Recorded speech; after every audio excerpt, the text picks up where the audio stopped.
So here's the basic Pro Angler 12. I have it on a trailer, a Malone trailer. I will say that the Malone trailer, the largest gap you can get for the cradles is 64 inches. Hobie suggests 67, which just can't be done. And 64 works fine. I've had no issues whatsoever. These are the cradles right here.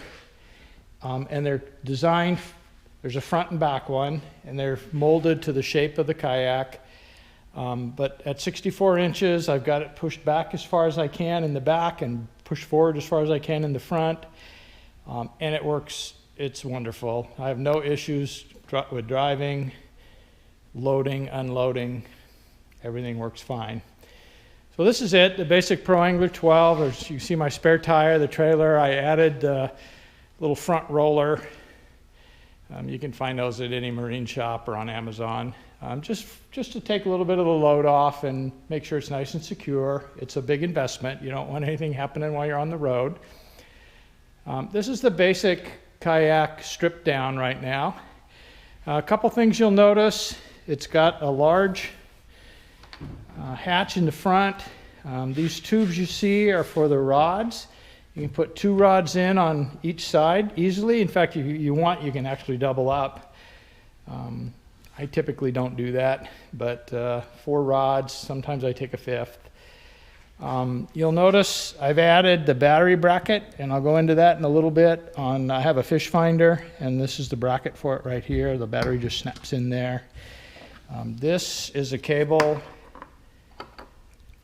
for the top. It's disconnected right now, and then there's a large tub that fits in here, and you can fill it with stuff.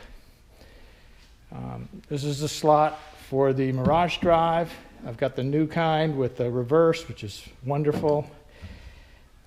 You've got a tackle box holder, holds 2 of the small tackle boxes here. That closes down and locks up, it's fairly watertight. You can stick a couple more tackle boxes here. This adjusts. And then this is for the seat. You can either have it seat all the way down or you can bring it up, just depending on your preference. And then in the rear, there's another hatch. This is usually for safety equipment. I've got a baler stuck up in there somewhere, hooked up with a bungee cord. If I need to, I can pull that out and pump water out. Just a little hand baler. And I've also got this emergency rope ladder, which is going to go in there also. I've tested it once in my swimming pool. It does work. You clip it onto the side railings, and it helps you, if the kayak's upside down in the water, it helps you flip the kayak back over. And if the kayak's right side up, you can use it to help get back into the kayak, which is not an easy thing to do. This bracket on the back is for a micro power pole. If you look online, you're going to find these are only in white. But Arizona Bass Reaper has a YouTube video that shows the steps he went through to paint it black, preparing it, the type of paint, everything. You can search for that, and if I post this, I'll put a link up. Worked out really well. I liked it. I prefer the black because everything else is black. I added a little clip. This is just for attaching safety harnesses and things like that. I've got a ram mount here in the back. Sometimes I go out at night and I can have a little light I can clip on there. This is just a built-in bungee cord for connecting things in the back. And you'll notice at the front, I also have another little ram mount for navigation light if I need it. Of course, basic equipment, life jacket, plenty of good fishing life jackets online. Keep a little clipper attached and my license in there and a few other things. My power pole is in here. I just made this out of 1 1/4 inch PVC. Just screw it on. I had to put a little piece of shot cord. There's the power pole. It's 8.5 feet long. Just an easy way to transport it.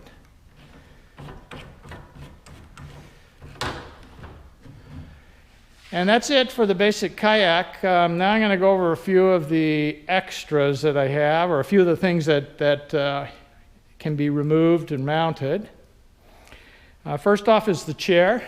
You notice it's sitting down there, and I've got the Mirage Drive, the reversible Mirage Drive sitting next to it, and I also have a little sunshade that my wife bought me. It comes in two. It's pretty nifty. I'll show it all set up here in a second, and it's slightly cantilevered out, so even though it's behind you, it still kind of overhangs to the front of the seat, and provides good sun, I'll say, for the middle of the day. In the morning time, it's not of much use because the sun's at too low of an angle. Okay, there's the seat installed. The manual shows you how to do it. It's really easy. You just put the legs in the front here and then tilt it back. I have this in the highest position right now, which I find to be the most comfortable. With the backup, it's fairly easy to drop it down, and then you just twist this handle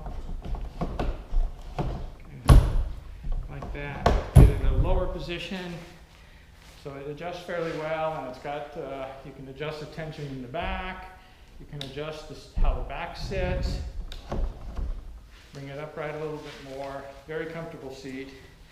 Here's the umbrella. It's called a Versa umbrella, extra large. You can find these on Amazon. I don't remember what they cost. They're pretty inexpensive. And you can see how it kind of comes out at the front there. I set this up so that it slides in here, and adjust the height a little bit, and then lock that in place. I don't use it very often, but I have used it, and it does come in handy, especially when it's 100 degrees. So that's the seat and the umbrella. I mentioned the tackle boxes. These two handles on each side right here for the rudders. You can't really steer it right now because the rudder's in the lock position. But when you're in the water, you pull this out and let it slip down, and that drops the rudder into the water, and then you can steer from either side. There's also something called a skiff. Sorry, there's something called a skeg, which is like a keel.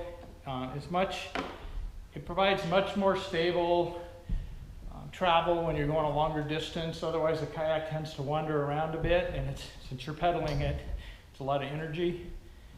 So if you drop the skeg down, it will stabilize that and run a tour line or straighter line, make it easier. There's also an adjustment on the rudder here for the tension of the rudder cables. I used to have a Outback, and it didn't have this tension, and the rudder was a little sloppy, which again caused the kayak to move around a bit, which means extra work for you. So this one, you can kind of tighten it or loosen it to whatever you desire and whatever feels right. So that's that. They got some lockdown clips here. Plenty of leg room, especially compared to the Outbacks. The Pro Angler has much more room. It's much more stable in the water. I can stand up if I need to cast, get in and out of the boat. In the Outback, it was a pretty dicey thing to do. You could do it, but fairly difficult. Okay, so let's talk about some of the other things I've done, and I'm going to show these connected here in a second. These holes here and over here come pre-drilled and pre-capped off. But what you can do, you can take those off, and I run the wire for the battery that you saw up front, and I also have the transducer. So this is for a fish finder. It's a Hook 5 that I have on here. There's several different models you can choose from that will fit without having to drill anything in the kayak at all. They give you lots of these little rubber inserts for different cable configurations. Comes with it. And so this one's, I've had the Hook 5. Again, I have the battery that goes up there, and then in the back of the kayak, there's a section for the transducer. You have to wire the cable through the hull. That cable comes out right here and goes down, and then from the underside, you take a plate off and mount your transducer. And so the transducer's at the very bottom, but it's protected. It works really well. On this side, I actually have the motor that drops in here if I want to. I've taken it out exactly once. I find it not all that useful. It's a little cumbersome. You can't switch easily from the pedals to the motor. But if I get, if I'm going a long distance or out for a long day, I can take the motor with me up in the front compartment and the battery. When I want to use it, I pull it out, drop it in there, and then the cable hooks up a couple cables over here. One for the controller, which will get mounted right here with a little ram mount. I'll show you that in a second. And then the other cable goes through to the battery. And then there's a controller here for forwards or reverse and speed on the motor. Moving towards the back, lots of space back here. I usually put a milk crate. I'm going to show you that in a second. This is for putting the paddle, and you can lock it down. These are for rod holders here. Or in my case, I created a custom camera mount. I'll show you what that looks like. And then it has the built-in shock cord. Let's close this down. So that's pretty much it from this perspective. Okay, I've got things outfitted a little bit more now. So let me just go over some of the things that I've added. So first off, here's the power pole. It's a micro anchor.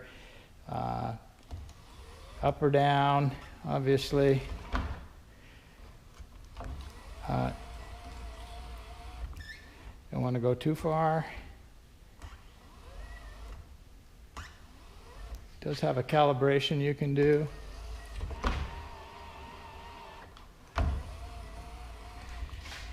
It's going through its calibration.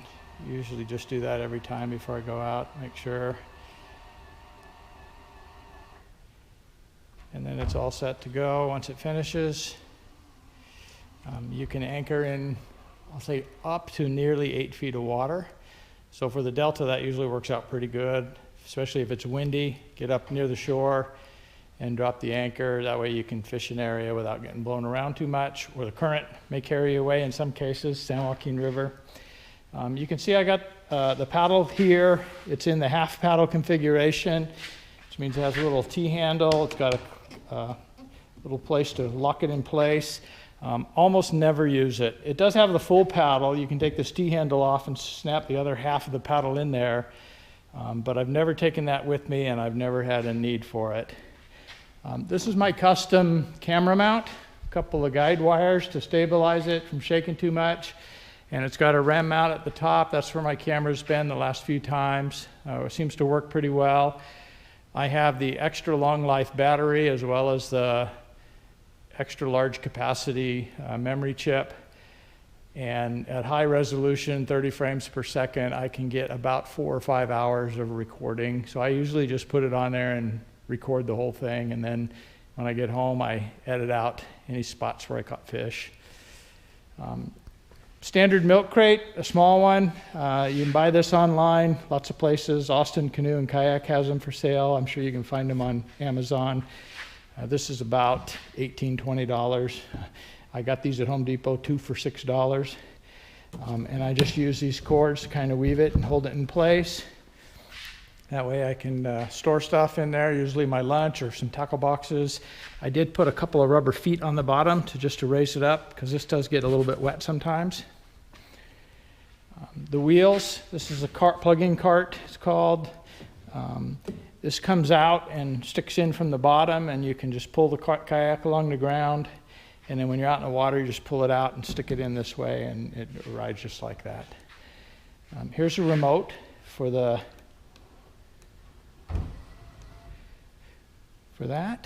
power pole. This is part of the rod holders. I mentioned those rods that can slide in here, and then you've got this rod holder here, and you got a little locking bungee.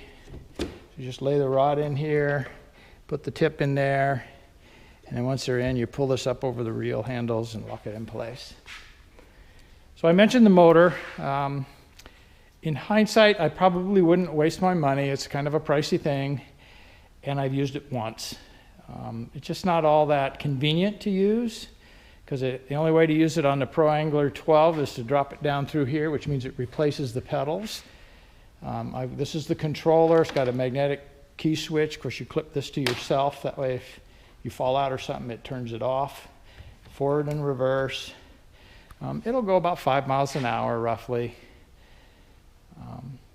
Anyway, that's it. This little blade you see is something that you take out, but when you're getting ready to pull this out, putting this blade in lines the propeller up so that you can lift it out. If you don't do that, sometimes if the propeller's rotated 90 degrees, it won't come out. There's the Lowrance over there. I've got the battery in, and that's looks like a Hook 5, I think. Yep. So that's the extras there. There's that drop-in tub I was talking about. These are my navigation lights that go on the front. This one goes on the front. I have another one that's a clear white one for the rear if I'm out in the dark. Got some extra sunscreen. I use these clips. They're little camera clips. They have a little nylon snapping ring here, and I use those on the rods that I'm not using, so in case they fall in, I can retrieve them easily and find them. So moving on to this side, a couple things I did. First off, I got one of these. This is called the H-rail, by the way. This is just a ram mount that goes, you can pick up just about anywhere, Amazon or a kayak store. This is the flat plate, but I took and sort of modified a rod holder and mounted it to it with a couple little spacers. When I'm out fishing, if I need to set the rod down for a second, if I'm bass fishing typically, I can just drop it in here real quick. It's very easy. The guy that invented this is a super genius. It's a tackle box that clips on, a couple of these little bungee cords, and in there you can keep, whatever you choose. I usually keep my soft plastics and push the scale if I need to use it. Looks like I have an extra grass burner in there and probably an extra pair of pliers or something. But this works really well. I find myself going in and out of this all the time and rarely going to the tackle boxes here or under the seat, but occasionally I need to. This is a cup holder, a little spring-loaded thing, so you can stick a can or a bottle of water, can of Coke, beer, whatever you want, bottle of water in there. And then back here I have another rod holder on this side. It's just a tube, rocket tubes, looks in there. I make these little tethers. Unfortunately, I learned the hard way that a lot of this stuff doesn't float, and if some of these are expensive. I had a more expensive one from Scotty that sort of cantilevered off of the boat that I was using for trolling up in Don Pedro, and I got a fish, and when I pulled it out, I pulled the rod out, the rod holder fell off and sank to the bottom. Faster than I could do anything. So now I create tethers for this stuff. That way I don't lose them. And then that's it. Well, you can see I can put 3 more rods here. So when I'm out on the water, I'll typically bass fishing, which is 95% of my time. I'll take 3 rods, configured slightly differently here. I'll have a 4th one here. And then the 5th rod I'm using, those 4 that I'm not using, I almost always, unless I forget, put one of these on there. I dropped a rod out in the Delta once, and it disappears in about an inch of water. They don't sink very far, but it disappears, and if you're not really looking closely as to where it fell, it can be very difficult to find. Luckily, this one, I just reached in to where I saw it fall, and I was able to grab it and retrieve it. But these will float. I tested these. This will stay floating at the surface, and it's a nice bright orange, so easy to see. And so that's that. That's pretty much it. Like I said, I don't use the paddle, I don't use the motor, but the Mirage Drive 180, I think they call it, which is down here on the ground. I use that all the time, and it's got these little cables here that you pull. And you pull the red one, and that flips it in reverse. You pull the green one, and that brings it back to normal operation. And then I also have, like I said, a safety lanyard, a little bit heavier duty. And I put a little stainless steel clip under here that I clip that onto. These are very pricey, so I'd hate to lose one. I almost never take it out. But if I were to take it out and lose it, I'd sure be sorry I didn't have that safety lanyard. This closes down. It's got a couple of shock cords that go around like that. And I will say that once you close everything up, just like that, and all those hatches, it's fairly watertight. It gets a teeny bit of water, but hardly any. This boat has about 500 pounds of positive buoyancy, which is great. I'm about 230, plus my gear, another 50 pounds of gear maybe at the most. So it makes a really stable platform. I wouldn't purposely try to flip it over, but if I did, I think I could ride it again. And that's about it. Well, you can see the big boat in the background, which I take out from time to time. In fact, occasionally I'll take that with my wife and we'll tow the kayak behind us. And that way, once we get to where we're going, I can just fish out of the kayak. And you see all the fishing poles over there on the wall. Just a variety of different types of rods and reels for different situations. Anyway, if you have any questions, feel free to post them, and I'll do my best to answer them or point you to someone else that maybe already has answered it better than I could. But if you're thinking about it, this is a fabulous fishing platform. I absolutely love it. I go out roughly about once a week. You could probably see that from my homepage with all the videos. And I had the Hobie Outback for nearly 3 years, and it was great. It's a little bit lighter, a little bit easier to handle. Not quite as stable though, but I enjoyed it. But I sold it and went ahead and purchased this one. And if I had it to do over, I would outfit it exactly like I have it, minus the Torpedo motor. I just don't. It's just too cumbersome to take with me and use and switch over, and I just don't find that I need it that often. Okay, that's all I have. Thank you.